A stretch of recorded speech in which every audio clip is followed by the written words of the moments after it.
Hoy, ikaw! Bakit mo binabastos yung nanay mo? Tapos hindi mo na rin ginagalang yung tatay mo porque may narating ka na sa buhay? Ganyan na lang yung magiging treatment mo sa kanila? Yan yung hirap sa mga anak eh. Common nakakuha kayo ng maayos na trabaho, nakapagtayo kayo ng maliit na negosyo, yung tatay nyo at nanay nyo na naglalambing sa inyo, na humihingi lang ng konting oras sa inyo, tapos pagagalitan mo pa?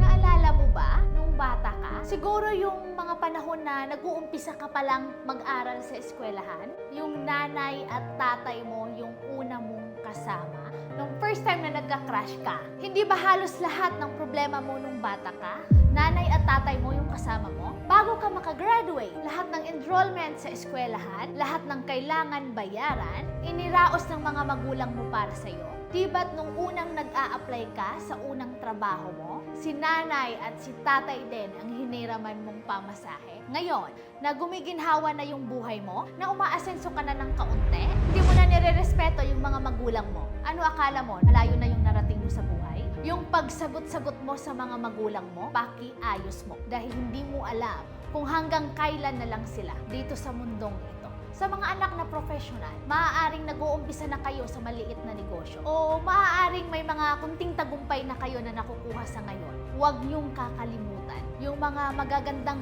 ginawa sa inyo ng mga magulang niyo. Suklian niyo sila ng pagmamahal ngayong kaya niyo na.